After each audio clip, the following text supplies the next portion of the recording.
Salutations tête de nage, je suis Chef et bienvenue dans Menu Manga, l'émission qui parle de manga, d'animation et d'autres trucs. Et aujourd'hui on va aborder un sujet dont j'avais dit que je parlerais dès le début de la chaîne. Bleach. Non. GTO. Non. Hunter x Hunter. Non. Naruto. Déjà fait, 2 fois. Émile Louis à la maternelle. Oui. Sérieux? Non. My Hero Academia alors. Non. Le manga français? Non. Attends, t'as dit quoi? Le manga français? Oui.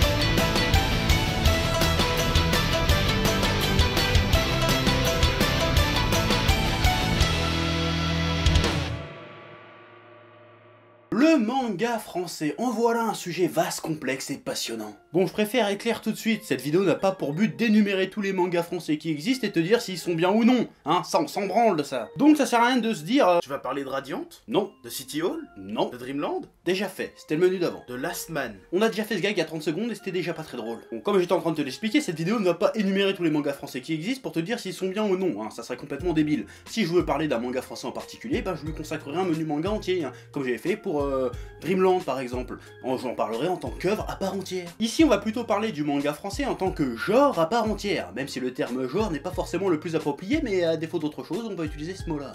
Ouais. Les mangas français sont chaque année de plus en plus nombreux à sortir en librairie. La plupart restent confidentiels, mais certains se font remarquer, et même s'ils ne se vendent pas autant que les stars du manga japonais, on va en reparler, ils ont quand même un joli succès d'estime. Et comme toutes les nouveautés émergentes sur la scène culturelle, le manga français est source de débats et d'interrogations. D'un côté, on trouve ceux qui trouvent ça vachement cool de voir un manga français émerger, et de l'autre, t'as tout un tas de mecs qui pensent que le manga français est une hérésie et un non-sens total. Alors je vais être clair tout de suite, si tu appartiens à la deuxième catégorie, je t'encourage à regarder cette vidéo. Bah déjà parce que ça me fera un peu plus de thunes, et en plus peut-être qu'à la fin, qui sait, tu vas peut-être changer de point de vue. Par contre, je t'avoue que dans le processus, il est possible que tu repartes avec l'anus irrité, mais bon, ça c'est les risques, hein, c'est les risques du métier comme on dit. Donc dans cette vidéo, on va passer en revue les arguments, les idées reçues, voire les conneries qu'on peut dire sur le manga français, et on va essayer de les démontrer, de les démonter, voir un peu comment ça se passe. Hein. Bon, on va pas faire que ça, mais ça va être une grosse partie de la vidéo. Alors c'est parti. Bon, on va commencer par l'idée la plus répandue, et selon moi la plus absurde. Oui, alors le manga français, c'est n'importe quoi, parce que les mangas, c'est japonais.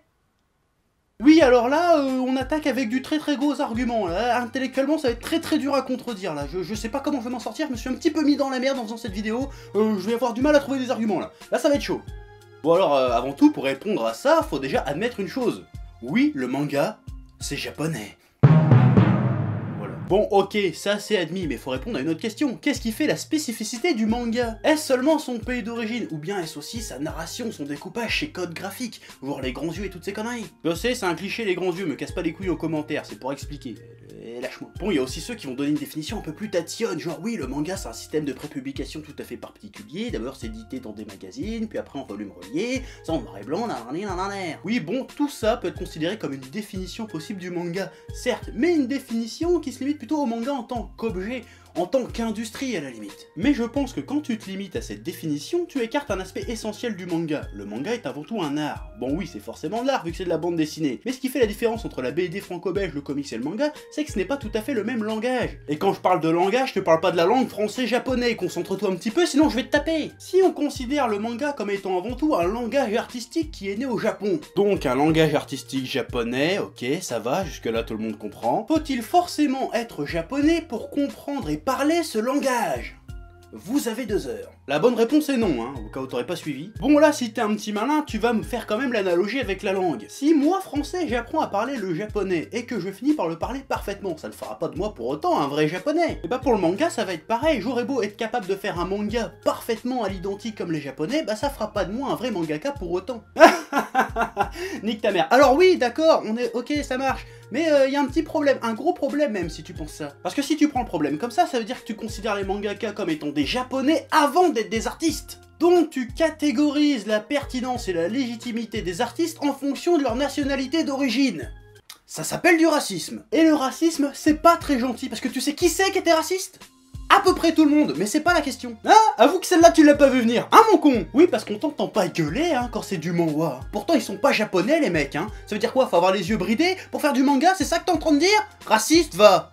Bref, je considère le manga comme étant un langage qui peut être compris et parlé par tout le monde. Donc oui, on peut tout à fait être un français et faire un manga, et ça restera un manga. Un manga différent, on va y revenir, mais un manga parmi d'autres. Bon là, si t'es toujours pas convaincu, tu me sortiras sans doute. Oui, mais le manga au Japon a une longue histoire qui fait que les spécificités du manga sont héritées d'une culture propre aux japonais. Par conséquent, les codes du manga ne peuvent pas être aussi bien assimilés par un français. Et il s'agit là d'un argument bien plus intéressant et pertinent que le précédent. D'ailleurs, tu as raison si tu penses ça. Mais tu as un petit peu tort quand même. Parce que quand tu me dis ça, qu'est-ce que tu me dis? Tu me dis que le manga est une culture propre au Japon et que les auteurs japonais ont baigné dans cette culture. Ils la comprennent donc mieux que les Français. Ce qui est logique. Mais le simple fait qu'on soit en train de parler de ça, le simple fait même que cette chaîne existe, prouve que c'est pas tout à fait vrai. La France est le second consommateur de manga au monde après le Japon. Tous les ans, il y a de plus en plus de conventions axées sur la culture manga. Ça fait plus de 30 ans que des générations successives grandissent à coups de DBZ, Saint Seiya et autres. Et les ventes de manga représentent une large part du marché du livre en France. Donc aujourd'hui, le manga fait aussi partie de notre culture. Elle nous parle, on la comprend, on la connaît. Bon, pas aussi bien que les Japonais, mais ça nous parle vachement. Il est donc tout à fait logique qu'il y ait des auteurs français qui se sentent attirés par cette culture, par ce langage. Même si bien évidemment notre imprégnation de cette culture sera toujours moindre chez nous que chez les Japonais, mais je vois pas ça comme un handicap. Le Japon, et ça c'est bien connu, est un pays qui, bien qu'il ait une culture extrêmement riche, est aussi culturellement très fermé. Bah, c'est les Japonais pour les Japonais quoi, t'as compris. Alors qu'en France, je vais peut-être t'apprendre un truc, mais le monde entier nous envie de notre culture, que ce soit en bouffe, en peinture, en littérature, en cinéma et même en bande dessinée. Et on est aussi surtout très ouvert à d'autres cultures, hein, notamment le manga. Et les auteurs de manga français sont forcément aussi imprégnés de cet héritage culturel, sans parler aussi des influences de la pop culture anglo-saxonne et tutti quanti. Or je suis pas en train de te dire que le manga français va être plus riche ou même meilleur que le manga japonais, mais il va être forcément différent. Et ça, c'est justement tout ce qui lui donne la légitimité d'exister, c'est justement tout ce qui va faire son charme et son intérêt. Et comme l'a dit un grand homme un jour, cultivons la différence et non l'indifférence. Et ça, c'est beau, merde. Bon là, si tu fais partie des anti-mangas français, je pense que je t'ai un peu poussé dans tes derniers retranchements. Là, tu vas devenir un peu con. Et du coup, tu vas me dire un truc du genre. Bah pourquoi on appelle ça du manga français si c'est un manga comme les autres? On pourrait juste appeler ça du manga? Bah déjà, j'ai envie de te dire, français, c'est pas un gros mot, hein. C'est pas une tare d'être un manga fait en France, hein. C'est même une qualité, comme je viens de te l'expliquer. Bon, ça empêchera jamais un manga de merde d'être un manga de merde, mais quand même, sortir un manga français dans le marché de l'édition actuelle, c'est un petit tour de force quand même. D'ailleurs, les éditeurs et le monde du livre, comme ça, ils savent pas trop quoi en foutre de ce manga français, ils savent pas comment l'appeler, hein. Ils ont trouvé plein d'appellations dégueulasses, hein. Franga, Global Manga, Manfra, trucs qui n'ont aucun sens. Alors que manga français c'était très bien, mais il fallait trouver un truc pour se démarquer. Mais manga français, c'est très cool. Même manga tout court, je suis assez d'accord. Mais manga français, au moins on sait que c'est français. C'est bien. Ce qui nous amène à un tout autre débat. Oui, mais de toute façon, le manga français, ça sert à rien, ça ne se vendra jamais aussi bien que les vrais mangas du Japon. Bon, ça c'est une vérité, je vais donc pas chercher à te démontrer le contraire. En revanche, je vais essayer de t'expliquer pourquoi. Si les mangas français ont peu de chances d'un jour se vendre aussi bien que les mangas japonais, ce n'est absolument pas parce qu'ils sont moins bons ou qu'ils sont moins imprégnés de la culture japonaise que les mangas japonais et toutes ces conneries. Non, c'est pas ça. C'est principalement dû à un système éditorial très différent de celui du Japon. Bon, je pense qu'à peu près tout le monde ici a déjà lu le manga Bakuman, qui explique en long, en large et en travers comment fonctionne le système d'édition de manga au Japon. Bon, du coup, je vais quand même te réexpliquer tout ça vite fait en prenant un exemple pour un bon petit shonen neketsu des familles qui sortirait là-bas, hein, pourquoi pas. Allez. Michel est un jeune mangaka amateur. Il a écrit un shonen d'aventure trop bien qui porte le nom de son héros, Jean Yukito. Il a dessiné un one-shot de 30 pages et décide de se rendre dans les bureaux de la Shueisha pour le soumettre à un éditeur. L'éditeur trouve ça cool et lui propose de présenter son one-shot du Jean Yukito lors d'un des nombreux concours mensuels organisés par le Shonen Jump ou un autre magazine de prépublication du genre, bref on s'en fout. Le magazine sort et Jean Yukito est kiffé par le public et remporte le concours. L'éditeur propose donc à Michel de prépublier la future série Jean Yukito de manière hebdomadaire. Mais 15-20 pages par semaine tout seul c'est chaud, alors l'éditeur trouve à Michel quelques assistants et en taffant comme des yinches ils parviennent à rendre les chapitres chaque semaine pour la prépublication. Parallèlement, environ tous les 2 mois, les aventures de Jean Yukito sont publiées en volumes reliés, à peu près tous les 10 chapitres il y a un tome quoi en gros. Si la série cartonne à la fois en prépublication et en tome relié, il est fort probable qu'un studio d'animation décide d'en faire un animé. Ainsi, Michel touchera des revenus de la prépublication, des tomes reliés, des royalties de l'animé et de bon nombre de produits dérivés. Donc a priori, un mangaka au Japon, c'est pété de thunes. Mais là, ce que je te raconte, c'est le parcours idéal. En réalité, au Japon, comme dans tout domaine artistique, pour devenir mangaka, c'est beaucoup d'appelés mais peu d'élus. Donc pour une centaine de mangaka qui vivent grassement de leur art, il y en a des milliers qui galèrent. Alors oui, de loin, le système japonais peut faire rêver, mais c'est un système qui a pas mal de défauts quand même, notamment la surproduction. Bon là, je vais te sortir des chiffres au hasard qui sortent un peu de mon trou de balle, mais c'est pour t'expliquer comment ça marche. Prenons 10 nouvelles séries. Sur ces 10 nouvelles séries, on a réellement que 2 ou 3 qui vont être rentables. Il va donc falloir sortir d'autres nouvelles séries pour compenser les pertes de ces séries qui sont pas rentables,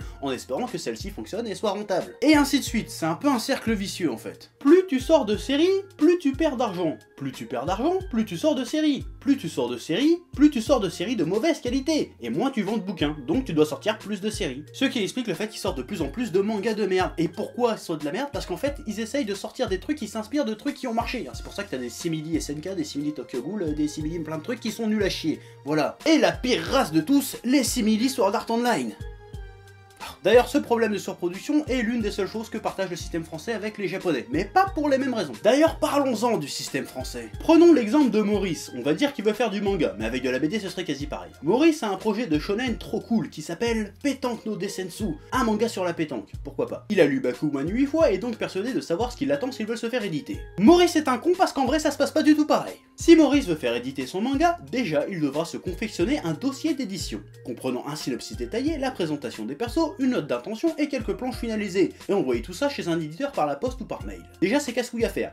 Mais en plus il veut du manga, donc ça réduit considérablement le nombre d'éditeurs potentiels, parce que des éditeurs qui font du manga français en France, il y en a combien?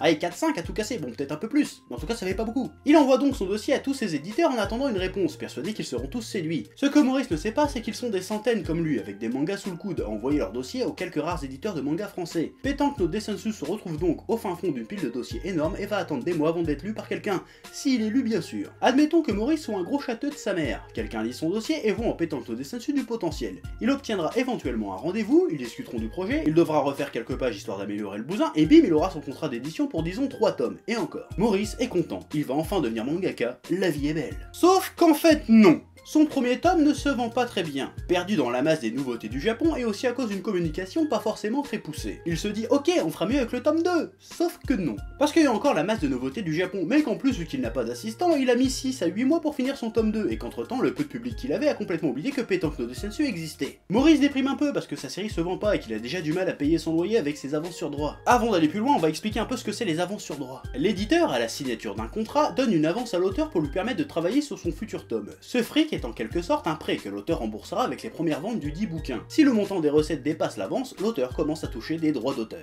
À ce que j'ai entendu, une avance sur droit pour un débutant, ça se joue entre 10 000 et 12 000 euros. Et là, tu dois te dire que c'est pas mal, sauf que non, parce que tu dois vivre 6 mois, 1 an avec ces 10 000 euros. Du coup, ça fait pas beaucoup. Bon, sinon, il y a aussi le forfait à la planche, c'est-à-dire que tous les mois, tu dois rendre un certain nombre de planches et ils te payent en fonction, mais ça revient à peu près au même tarot que ce que je t'ai dit avant. D'ailleurs, les droits d'auteur, c'est entre 8 et 12% du prix de vente, si je dis pas de conneries. Donc si on prend un tome à 9,90, l'auteur touche au minimum 80 centimes par volume vendu. Donc en admettant qu'il ait touché une avance de 10 000, il devra vendre 12 500 tomes avant de toucher des droits d'auteur. Bon, j'avoue, je sors un peu ces chiffres de mon trou de balle, même si je me suis renseigné, je suis pas très loin de la réalité. Mais admettons que ça soit exact. Je peux te dire que des mangas français qui se vendent à autant d'exemplaires, ça court pas les rayons.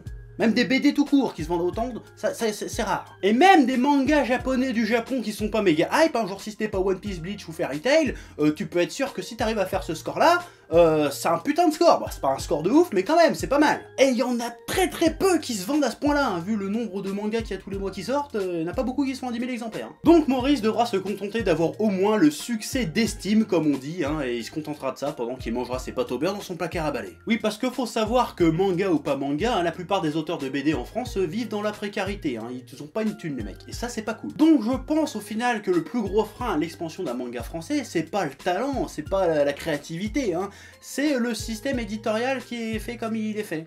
Voilà, ça fait chier ça. Mais attention, le système qui est mis en place, c'est pas la faute des éditeurs, c'est juste le système qui est mal foutu, qui est comme ça, parce que les éditeurs aussi en souffrent de ce système d'ailleurs. Bon, eux, ils peuvent payer leur facture à la fin du mois, mais quand même. Bon, tout ce que je viens de t'expliquer est assez approximatif. Si tu veux plus de détails sur le système éditorial français et sur la situation des auteurs, je te recommande le très bon documentaire Sous les bulles de Mayada Bidegain qui explique tout ça de manière bien plus détaillée. Je déconne pas, s'il y en a parmi vous qui ont prévu un jour de se lancer dans la BD ou le manga, c'est pareil, de toute façon, il faut absolument que vous matez ce documentaire. Bon, ok, si t'es un anti-manga français, avec tout ce que je viens de dire, je t'ai sûrement convaincu que le manga français est tout à fait légitime d'exister. Mais il y a de bonnes chances, avec tout ce que je viens de te raconter, que tu continues à penser que pour le manga français, l'affaire est entendue. Aucune chance de faire un jour jeu égal avec les japonais, sont beaucoup trop compétitifs, sont beaucoup trop productifs, savent manier une putain de campagne de com comme personne, et jouent avec les produits dérivés, le multimédia et tout ça, sauf qu'on sait pas faire en France. Et il y a quelques années, je t'aurais sans doute dit, ouais, c'est pas faux. Mais force est de constater que les choses changent. Pas mal d'éditeurs en France commencent à se dire que ça vaut peut-être le coup de miser sur le manga français. Pourquoi ? Parce que le marché du manga recule un petit peu chaque année pour plusieurs facteurs, le lectorat vieillissant, l'augmentation des prix, l'inondation du marché, le piratage et d'autres trucs. Donc pour le coup, produire local ça peut inciter les gens à revenir en librairie. De plus, ils ont sans doute été encouragés par les quelques succès français de ces dernières années. Radiant de Tony Valente, qui est même publié au Japon, City Hall, Dreamland qui dure depuis plus de 10 ans, Last Man et d'autres trucs. Le public semble prêt chaque année un peu plus à accepter l'existence d'un manga français. Ki-Hoon organise pour la seconde année consécutive un grand concours de one-shot dont le jury est constitué d'auteurs japonais reconnus. À la clé, il y a à gagner un gros chèque et ton manga publié en série. C'est pas encore aussi hype que les concours au Japon, mais on s'en rapproche. Le manga Last Man a été pendant un temps prépublié gratuitement sur le net à un rythme hebdomadaire de 20 planches par semaine. Avec un fonctionnement studio, ils ont réussi à reproduire la cadence des productions japonaises. Les éditeurs comme Ankama, Pika, Glénat et Ki-Hoon mettent de plus en plus le paquet pour produire et promouvoir des œuvres made in France. Sans même parler des voies alternatives qu'offre Internet. L'auto-édition, les financements participatifs permettent à de plus en plus d'auteurs et leurs œuvres d'exister, libérés de tous les inconvénients du système classique, comme ce qu'a fait Maliki récemment, et ça cartonne. Il y a aussi Dailytoon qui se lance dans la publication de webtoons aussi bien coréens que français. Il se passe en ce moment pas mal de choses assez dingues, que ce soit pour le manga français ou même la BD en général. Si t'en as encore à penser que le manga français est une hérésie, un petit délire de petits Frenchies qui veulent jouer au mangaka et qui font des ronds dans l'eau, et que de toute façon ça marchera jamais, c'est que tu ne te rends absolument pas compte de ce qui se passe. Bon, pendant des années, je te l'accorde, ce n'était qu'un frémissement, mais plus ça va, plus la marée monte, et moi je sens que cette grande vague du manga français est sur le point d'arriver. Et ça, je suis pas le seul à le croire. On est un peu à la croisée des chemins, au début d'une nouvelle ère. C'est un peu comme dans One Piece, hein. Après que Goldie Roger ait balancé sa réplique légendaire, ça annonçait un vent nouveau, une énergie nouvelle sur un monde endormi qui avait soif d'aventure. Et je sens qu'en ce moment pour le manga français c'est un peu comme ça. L'épopée sera-t-elle aussi belle? Seul le temps pourra nous le dire. La prochaine fois au menu... Bleach. Non. GTO. Non. My Hero Academia alors. Non.